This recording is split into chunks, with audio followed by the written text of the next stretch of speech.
Hello, my name is Margot Reed. I am the president of the Los Angeles County League of Women Voters. I'm here to talk to you about Measure G. Measure G is the LA County Government Structure, Ethics, and Accountability Act that was placed on the ballot by the Board of Supervisors as a charter amendment. As you know, we currently have 5 supervisors and each has about 2 million constituents. We have an appointed executive officer who administers the departments and prepares the budget, which is presented to the Board of Supervisors.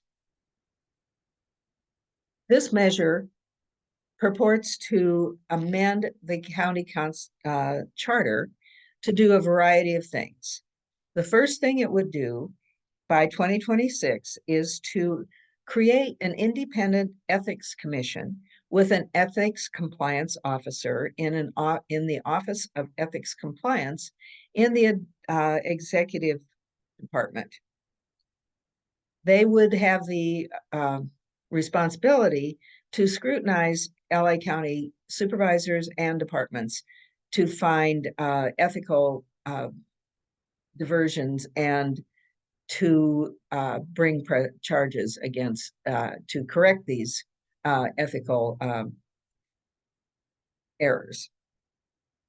The second thing that would happen in 2028 is that LA County would begin to elect a county CEO.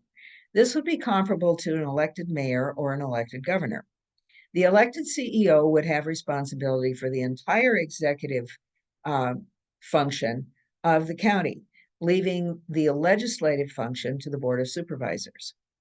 The elected CEO would prepare the county budget to present to the Board of Supervisors, would hire or fire all department heads, and would have the authority to veto ordinances that have been passed by the Board of Supervisors. In addition, in 2028, we would create a director of budget and management and a legislative analyst for the Board of Supervisors to advise them on the impact and the cost of measures that they might choose to implement. In 2032, the Board of Supervisors would be expanded from 5 seats to 9 seats. This would be accomplished by a drawing of new supervisorial districts, 9 new supervisorial districts, by the LA Independent Citizens Redistricting Commission. Each of those districts would be considerably smaller in both area and population. Right now, the supervisors represent about 2 million people each, and with 9 supervisors, that would be cut down to about 1.1 million each. The procedure by which the alternating election of supervisors every 2 years is specified in the measure. So supporters argue that by having more supervisors, we have the opportunity to have smaller districts, and which would allow closer contact by constituents with their supervisors and would allow for greater diversity of representation within the county. In addition, the elected CEO would be responsible to the voters, just as a governor or a mayor is, and could be voted out. This would increase the checks and balances in county government because the legislative and executive branches would be separated into 2 separate bodies.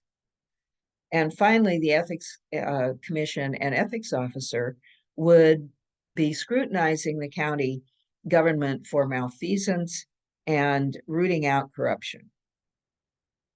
And in addition, this measure specifies that no new taxes or cost to taxpayers would result if these measures were passed. The opponents argue that this elected CEO does not have term limits, and there is no requirement for prior experience or competence in managing such a huge operation as LA County. It would create six new managerial positions with offices and staff that will take funding away from delivering the needed services and programs which LA County is responsible for. And it will not solve our major problems, which include homelessness, mental health issues, our decrepit and badly, decrepit jails and overcrowded jails and other criminal justice issues. A yes vote means that you believe that the county charter should be amended to expand the Board of Supervisors from 5 to 9 and to elect a county executive officer who would take on all the executive responsibilities for the county. A no vote means that you do not agree with everything in this measure, or that you think that our county government should remain as it is today. Thank you.